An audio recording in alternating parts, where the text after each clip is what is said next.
नमस्कार, commodity roundup में आपका स्वागत है। आज बात करेंगे कच्चे तेल की, जहां पर यूएस के जो डेटा आए हैं उसके लिहाज से यहां पर कच्चे तेल में मूवमेंट देखने को मिली है। कल रात के यहां पर 2% की गिरावट थी। एक तरफ तो यूएस का जो इन्वेंट्रीज है वहां पर 10 मिलियन बैरल का इजाफा होने की उम्मीद है, और दूसरी तरफ यूएस अपने स्ट्रैटेजिक पेट्रोलियम रिजर्व से 26 मिलियन बैरल्स यहां पर रिलीज करने की बात भी कर रहा है, तो उसका प्रेशर यहां पर प्राइसेस में। साथ ही बात करेंगे बेस मेटल्स की, जहां पर अच्छा खासा दबाव आज फिर से बनता हुआ नजर आया है। शंघाई में अगर इन्वेंट्रीज की बात करें तो वहां पर जोरदार इजाफा है पिछले 1.5 महीने में, और उसका असर प्राइसेस पे। साथ ही बात करेंगे यहां पर गेहूं की, जहां पर आज एफसीआई की तरफ से दूसरी ट्रांच यहां पर बाजार में लेकर आई जाएगी ओपन मार्केट्स में। तो क्या कुछ है नंबर्स, कितना आएगा गेहूं और कितना प्राइसेस पे इसको बेचा जाएगा, उसके ऊपर लेकर आएंगे डिटेल्स। लेकिन सबसे पहले बात यहां पर कच्चे तेल की कर लेते हैं, और उस पर बात करने के लिए हमारे साथ हैं धन.co के जयप्रकाश गुप्ता, पैराडाइम कमोडिटीज के बीरेन वकील और एनर्जी एक्सपर्ट नरेंद्र तनेजा भी जुड़ेंगे हमारे साथ। जय, कैसे देखते हैं आप first of all crude prices को, जहां पर पिछले हफ्ते की बढ़त के बाद इस हफ्ते फिर से गिरावट? जी मनीषा, गुड मॉर्निंग। देखिए, क्रूड ऑयल प्राइसेस में मुझे लगता है आने वाले दिनों में थोड़ा प्रेशर बरकरार रहेगा। पहला रीजन जिस हिसाब से सप्लाई बढ़ने की आशंका दिख रही है। दूसरा, यहाँ पे back to back disappointing data, rather disappointing नहीं कहूंगा, इकोनॉमी के लिए अच्छा है बट ओवरऑल ग्लोबल हेल्थ के लिए खराब है। पेरोल नंबर्स और कल इन्फ्लेशन का बढ़ना, ये दोनों क्लियर इंडिकेशन है कि यहाँ पे फेड अब अपना रेट हाइक बहुत जल्द रुकने वाला नहीं है। इसका भी नेगेटिव असर कमोडिटी प्राइसेस पे और ग्लोबल यहाँ पे आउटलुक या फिर ग्रोथ आउटलुक पे पड़ेगा, तो जिसका डायरेक्ट असर क्रूड ऑयल में भी दिखेगा। मुझे लगता है थोड़ा कॉशियस रहना चाहिए। प्राइसेस हो सकता है $80 के आसपास ब्रेंट, और अगर घरेलू मार्केट में ट्रांसलेट करें तो अराउंड 6180 से 6150 का लेवल एमसीएक्स प्राइसेस में देखने को मिल सकता है। थोड़ा कॉशियस रहने की जरूरत है। आई थिंक कोई अगर लॉन्ग पोजीशन एग्जिट कर रहा है तो बहुत स्ट्रिक्ट स्टॉप लॉस लगा के मेरे ख्याल से काम करना चाहिए। ओके, लेकिन यहाँ से डायरेक्शन थोड़ी कमजोरी लग रही है क्रूड की। हमारे साथ मिस्टर नरेंद्र तनेजा भी मौजूद हैं। Mister Taneja, good morning. आपका क्या व्यू है, ये जो ऊपर नीचे भाव हो रहे हैं, क्यों हो रहे हैं? क्या ट्रिगर्स आप देख रहे हैं क्रूड प्राइसेस के लिए अब? देखिए, तीन बड़े उसके कारण हैं। एक तो ट्रिगर ये है कि चाइना को लेकर के ये बहुत उम्मीद है कि भाई वहां से डिमांड बढ़ेगी और उनके पेट्रोलियम प्रोडक्ट्स के एक्सपोर्ट भी उससे बढ़ेंगे रिफाइनिंग करने के बाद। लेकिन वो अब मार्केट को, बाजार को समझ में आ रहा है उसमें वक्त लगने वाला है। दूसरा जो है, यूक्रेन को लेकर के जो युद्ध है उसको लेकर के जितना भी प्राइस को ऊपर नीचे करके मार्केट एडजस्ट कर सकती थी या आने वाले समय में कुछ, वो फिलहाल अभी अकोमोडेट हो चुकी है, बाजार में उसको एडजस्ट कर लिया है। और तीसरा जो है, अमेरिका में सबसे बड़ी वो है कि अमेरिका में सरकार की कोशिश, ब्रिटेन में कोशिश और पश्चिम यूरोप में कोशिश के जो रिसेशन है उसको थामा जाए, और रिसेशन को जो है थामने के लिए आवश्यक है कि तेल की कीमतें ऊपर नहीं जानी चाहिए, खासतौर से अमेरिका के अंदर। तो अब ने देखा है कि अमेरिका जो दबाव था इस बात को लेकर कि रूस का तेल अंतर्राष्ट्रीय बाजार में ना आ पाए, सप्लाई में दिक्कत हो जाए, तो अमेरिका को समझ में आ गया है कि वो उनके हित में नहीं है। और अगर ऐसा होता है तो जाहिर है तेल की कीमतें ऊपर जाएंगी और अमेरिका जो है वो रिसेशन में और धंसेगा। तो कुल मिला के आज जो अगर तेल बाजार में आ रहा है रूस का, जो दो बड़े बाजार है भारत और चाइना, उसमें लगातार जो है वो रूसी तेल आ रहा है, और उसमें लेकर के अमेरिका को लगता है अब कोई परेशानी नहीं है। अमेरिका दरअसल बाहर कुछ भी करे लेकिन अंदर वो चाहता है कि रूसी तेल बाजार में आता रहे, जिससे कि तेल की कीमतें वो नरम रहें। तेल की कीमतें नरम रहती हैं, अमेरिकी अर्थव्यवस्था जो है वो रिसेशन से तभी बाहर आ पाएगी, चाहे वो सैलो रिसेशन है, लेकिन उससे बाहर आने के लिए जरूरी है कि तेल की कीमत जो है वो $80 से ऊपर ना जाए। अब कोशिश बाजार की, इसका रूस भी फायदा उठा रहा है, रूस भी खूब एक्सपोर्ट कर रहा है, और रशिया ने यहाँ तक कहा है कि हम प्रोडक्शन कट करेंगे जिससे कीमतें थोड़ा ऊपर जाए और अमेरिका के लिए थोड़ा परेशानी हो। लेकिन उससे कोई परेशानी अभी हुई नहीं, क्योंकि 500,000 बैरल से कोई ऐसी परेशानी नहीं होगी। तो मुझे लगता है अगर 2 महीने का हॉराइजन लेके चलते हैं, इससे बड़ा लेना तेल के जगत में ठीक नहीं होता, लेकिन 2 महीने का हॉराइजन जो है, मुझे लगता है कि जो कीमतें हैं वो दबाव में रहने वाली हैं। और कोई आश्चर्य की बात नहीं होगी अगर जो है तेल वो $75 पर बैरल, मतलब ब्रेंट जो है वो $75 के आसपास चला जाए, और शायद 75 से नीचे भी चला जाए, क्योंकि अमेरिका की कोशिश है कि तेल जो है वो $70 पे आ जाए, क्योंकि उनको उसकी जरूरत है इस समय अपनी अर्थव्यवस्था को संभालने के लिए और जो महंगाई है उसको कर्ब करने के लिए। तो लेकिन नरेंद्र जी, जी, जिस तरह से जो ओपेक की मंथली रिपोर्ट यहाँ पर कल आई है, जहाँ पर उन्होंने मांग को लेकर रिवीजन किया है अपवर्ड की तरफ, और ये भी कहा है कि नॉन ओपेक की जो प्रोडक्शन है इस साल में वो गिर सकती है। ओपेक की अपनी प्रोडक्शन भी यहाँ पर एग्रीमेंट के तहत वो कम ही रखने वाले हैं। इसका कोई असर आप प्राइसेस पे या सप्लाई पे देखते हैं? नहीं, अच्छा प्रश्न है। आमतौर से जो ओपेक की रिपोर्ट होती है वो प्राइस मैनिपुलेशन का हिस्सा होती है, उसको मैं पूरी तरीके से आई डोंट बाय इट। लेकिन ये जो उनका कहना है इसमें काफी दम है, वो इसलिए कि कोविड टाइम में और यूक्रेन युद्ध के दौरान हमने देखा है, और खासतौर से ये जो रिन्यूएबल्स की लहर चल रही है उसको देखा है कि जितना इन्वेस्टमेंट होना था एक्सप्लोरेशन प्रोडक्शन में वो नहीं हुआ है, खासतौर से जो प्राइवेट कंपनीज और खासतौर से पश्चिम यूरोप और अमेरिका की। तो उसके तहत ये तो तय है कि आने वाले समय में 2024-25 में तेल की कीमतें ऊपर जानी है, क्योंकि रिन्यूएबल्स कभी तेल का विकल्प अभी 100% बन नहीं सकते। 10%, 15%, 20% बन जाएंगे, और हाइड्रोजन को बनने में तो 10 साल लगेंगे।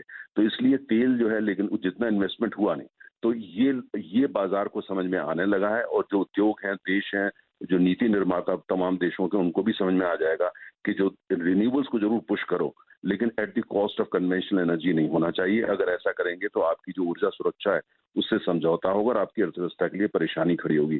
ये दिखने लगेगा आपको 2024 से 2025 में, जब तेल की कीमत निश्चित रूप से ऊपर जाएगी, क्योंकि जितना निवेश होना था वो हुआ नहीं, और फिलहाल आने वाले लंबे समय तक अभी कोई तेल का विकल्प नहीं है।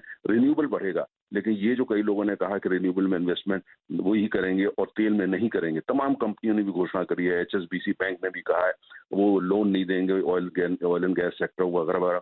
कुछ बैंक कह रहे हैं कि जो अगर गाड़ियां पेट्रोल डीजल की खरीदते हैं उसके लिए भी हम लोन नहीं देंगे। तो मुझे लगता है ये जो नीति है ये गलत है, इससे तेल को नुकसान होगा, अर्थव्यवस्था को नुकसान होगा, और लिहाजा ये होगा 2024, 25, 26 इसमें तो तेल की कीमतें बहुत ऊपर जाएंगी, और अगर कहीं यूक्रेन जैसा ट्रिगर आ गया तो फिर तो कहीं भी जा सकती है। ओके ओके ओके, शुक्रिया मिस्टर तनेजा अपने व्यूज देने के लिए। तो मिस्टर तनेजा ने तमाम ट्रिगर्स यहाँ पर बताया कि इंपॉर्टेंट रहेंगे, प्राइस किस रेंज में रह सकते हैं उस पर भी कमेंट किया। बीरेन वकील भी हमारे साथ मौजूद है। क्विकली बीरेन, आपकी स्ट्रैटेजी क्या है क्रूड पर? क्रूड टेम्पररी में बाई साइड हूँ, 6400 6400 पे बाई, और मीडियम टर्म ऑब्जेक्टिव मेरा 6700 के आसपास का है। स्टॉप लॉस रहेगा 6 to 80। ओके, खरीदारी यहाँ पर कच्चे तेल में की जा सकती है, लेकिन जय गैस कैसे देखेंगे? कल रात 7 से 8% की बढ़त यहाँ पर देखने को मिली है। अभी भी $3 के नीचे कारोबार डेफिनेटली होता हुआ नजर आया है, लेकिन यहाँ से क्या क्यूज हैं? मनीषा, मुझे लगता है 185 के नीचे घरेलू मार्केट में ट्रेड करना बहुत ही मुश्किल है, क्योंकि जिस हिसाब से हम लोगों ने एक मैसिव डिक्लाइन देखा प्राइसेस पे, अब ये ऑलमोस्ट अपने वैल्यू के आसपास है, या रादर इंट्रिंसिक वैल्यू के आसपास है। तो 200, 205 मुझे लगता है from a short term perspective भी एक अच्छा लेवल है री एंट्री करने के लिए, 185 के स्ट्रिक्ट स्टॉप लॉस से, कि अब यहाँ से और ज्यादा बुरा नहीं हो सकता है नेचुरल गैस प्राइसेस में, ऐसा मेरा मानना है। क्योंकि अगर आप क्लीन एनर्जी की भी बात करें, और जिस हिसाब से तनेजा साहब भी बता रहे थे कि यूएस में भी फोकस है ऑन क्लीन एनर्जी, और बाइडेन के जो न्यू प्रपोजल्स हैं, इन्फ्लेशन रिडक्शन एक्ट, जिसमें वो जितना एम्फेसिस दे रहे हैं क्लीन एनर्जी पे, उसको भी अगर तर्ज पे रखें तो यहाँ पे नेचुरल गैस ऑब्वियसली एक प्रेफर्ड चॉइस रहेगा कंपेयर टू क्रूड ऑयल। तो उसको भी ध्यान में रख के प्राइसेस में एक अपसाइड मोमेंटम बन सकता है। आई थिंक 250, 260 का level within a week possible है देखने को, अगर हम मार्च कॉन्ट्रैक्ट की बात करें तो घरेलू मार्केट। ओके, चलिए, तो नेशनल गैस पर बात हुई, लेकिन अब आगे बढ़ेंगे, बात सोने चांदी की भी कर लेते हैं, जहां पर इंटरनेशनल मार्केट्स में गोल्ड $1850 के नीचे फिसला है। घरेलू बाजार में भी 56,500 के आसपास प्राइसेस कारोबार कर रहे हैं। जय, क्या व्यू है इन लेवल से? यूएस के इन्फ्लेशन नंबर्स हों या फिर डॉलर इंडेक्स का मूवमेंट, वो प्रेशर डाल रहे हैं प्राइसेस पे, लेकिन यहाँ से क्या व्यू, क्या स्ट्रैटेजी? दीपाली, देखिए, क्रूड, जहां तक बुलियंस की बात है, जो दो डेटा आए हैं बैक टू बैक, मुझे लगता है इसके कारण नी जर्क रिएक्शन देखने को मिला है, और प्राइसेस में दबाव भी है, और मेरे को लगता है कि आगे ये गिरावट और भी बढ़ के करीब 55-800 तक पॉसिबल है रेट देखने को मिल जाए। लेकिन थोड़ा अगर मीडियम टर्म व्यू रखें तो आप ये समझना जरूरी है कि देखिए, अगर हायर इन्फ्लेशन है तो इंटरेस्ट रेट्स बढ़ेंगे फेड के, और अल्टीमेटली ऑब्जेक्टिव कोई भी सेंट्रल बैंक का यही रहेगा कि अगर इन्फ्लेशन को कंट्रोल करना है तो इकोनॉमी में कूल ऑफ आना बहुत जरूरी है। कूल ऑफ का इंडिकेशन यही होगा कि एक रिसेशनरी सिचुएशन बनेगा ग्लोबल इकोनॉमीज में, वो कहीं ना कहीं जाके बुलियन प्राइसेस को अल्टीमेटली वो टेलविंड देगा, जिससे प्राइसेस एक नए हाई बनाएंगे। तो ये जो 1 महीने का फेज रहेगा मेरे ख्याल से वो थोड़ा सा दबाव देखने को मिल सकता है, लेकिन कोई अगर 6 से 8 महीने का नजरिया रखना चाहता है तो गोल्ड सिल्वर दोनों में आई थिंक 55,000 के आसपास आए और सिल्वर में फिर से 63,000 का रेट दिखे तो बेशक यहाँ पे री एंट्री या बाई पोजीशन इन्वेस्टमेंट तौर पे भी बनाना स्टार्ट कर देना चाहिए। ऑलराइट, बीरेन जी चांदी के लिए भी यही राय देंगे? चांदी का थोड़ा ब्रॉडर सेल ऑफ जो है मेटल्स का वो थोड़ा दबाव में डाल सकता है। यहाँ शायद जो जितने भी अहम फिबोनाची सपोर्ट्स है वो सब ब्रेक हो गए, तो 64,400 तक आनी चाहिए और लंदन स्पॉट के हिसाब से 20.88 पे अगर रुकता है तो शायद में भी हल्की रिकवरी आए, बट टेक्निकली ट्रेंड इज काफी कमजोर है, मींस डिस्टिंक्टली बेरिश ऐसा मैं मान रहा हूँ। ओके, तो ये राय आपके लिए सिल्वर पर, लेकिन क्विकली एक राय ले लेते हैं बेस मेटल्स में भी, जहां पर गिरावट देखने को मिल रही है। जिंक, कॉपर, एल्यूमिनियम सभी यहां पर आधा से 1% नीचे है। जय, क्या व्यू, कोई स्ट्रैटेजी बेस मेटल्स में? दीपाली देखिए, copper out of the whole pack सबसे ज्यादा स्ट्रांग है फंडामेंटली, लेकिन पॉसिबिलिटी है कि ये एक रिएक्शन में इसमें भी प्राइसेस अराउंड 750 के आसपास देखने को मिल जाए। तो यहाँ पे करंट लेवल्स पे कोई व्यू नहीं है, बट आई थिंक 750 745 पे डेफिनेटली एक अच्छा बाय उभर के आएगा, so one can wait till that levels.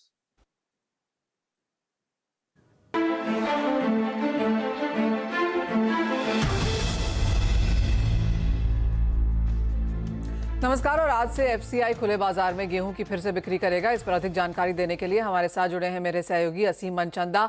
असीम, बीच में एक हफ्ता यहां पर हमने मिस किया और माना यह जा रहा है कि अब यहां पर भाव भी बढ़ा दिए गए हैं। कैसे देखते हैं आप इन डिटेल्स को?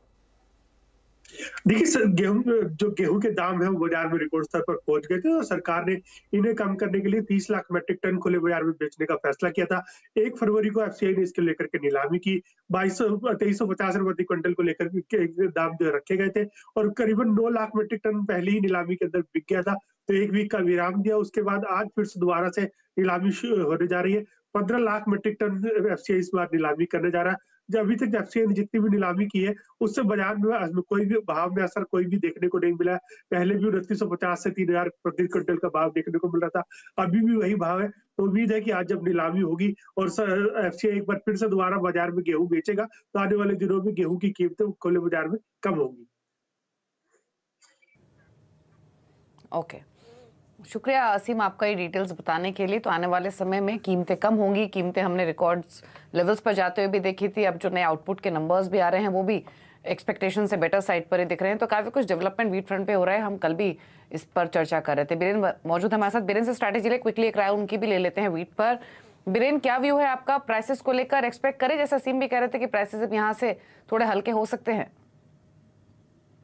थोड़े सॉफ्ट जा सकते हैं, बट इन्वेंट्री सुपर टाइट और अर्जेंटीना ड्रॉट, यूएस में मिडवेस्ट ड्रॉट और return of El Nino Asia में, ये देखते हुए ऐसा लग रहा है कि कहीं भी 2100 के आसपास में सपोर्ट प्राइस के नियर अगर प्राइस मिले तो जो लॉन्ग टर्म प्लेयर है वो इन्वेंट्री रिबिल्ड कर सकते हैं या एग्जिस्टिंग इन्वेंट्री को थोड़ा बूस्टअप भी कर सकते हैं।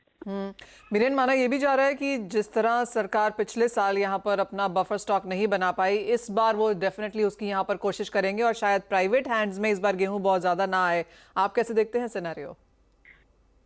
ये आपका रेशनल एकदम वैलिड है। शायद मैं भी यही सोच रहा हूँ, बट यूजुअली हमने देखा है कि प्राइवेट सेक्टर काफी क्विक और स्मार्ट होता है नॉर्मली, तो शायद एमएसपी के बदले मार्केट वहीं से भी टर्न अराउंड हो जाए। और ये हीट वेव भी जो अभी देख रहा हूँ मैं, थोड़ा 2-3 दिन से थोड़ी गर्मी बढ़ रही है और तो ये देखते हुए भी मुझे ऐसा लग रहा है कहीं यील्ड लॉस कुछ जगह पे आएगा।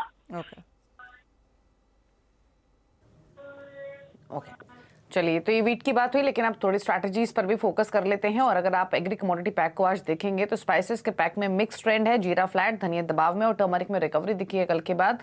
कैस्टर में थोड़ी बाइंग देखने को मिल रही है। कॉटन सीड ऑयल केक भी 0.5% ऊपर। बीरेन, क्या स्ट्रैटेजीज हैं आपकी एग्री कमोडिटी पैक में? मसाला में काफी समय के बाद धनिया में हेजिंग की वापसी हुई है। Non demat to demat hedging में करीबन 15% एनुअलाइज रिटर्न है, विच इज क्वाइट गुड। जिन लोगों को थोड़ा फंडिंग टाइप का काम करना है तो वो टर्मरिक में जा सकते हैं। अराउंड करंट लेवल के आसपास 6,700-800 पोजिशनल कॉल है। 7,400 का लेवल मिलेगा और स्टॉप लॉस 6,450 रखना पड़ेगा। बीरेन जी, गुआर पैक को कैसे देखते हैं, क्योंकि यहाँ पर ऊपर के स्तरों से अच्छी खासी मुनाफा वसूली हमने आते हुए देखी है। क्या यहाँ खरीदारी के मौके हैं या आपको लगता है कुछ और दबाव एक्सपेक्टेड है?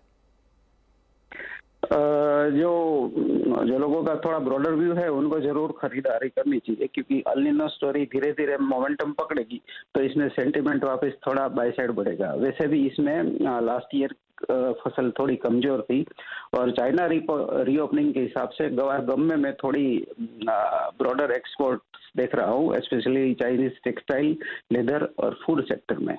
तो ओवरऑल मैं गवार से ज्यादा गवार गम में बुलिश हूँ। ओके, चलिए, तो ग्वार गम पर ज़्यादा व्यू पॉजिटिव है। हालांकि आज के सेशन में तो दोनों ही कमोडिटीज़ फ्लैट कारोबार कर रही हैं। शुक्रिया बीरेन, आने के लिए शो में अपने व्यूज़, अपनी स्ट्रैटेजीज शेयर करने के लिए। एक ब्रेक का भी वक्त हो गया है, तो मुझे मनीषा जी को इसी के साथ दीजिए इजाज़त। ब्रेक के उस पार आप देख सकते हैं वादा मार्केट का पूरा एक्शन फ्यूचर एक्सप्रेस में सुमित मेहरोत्रा के साथ। नमस्कार।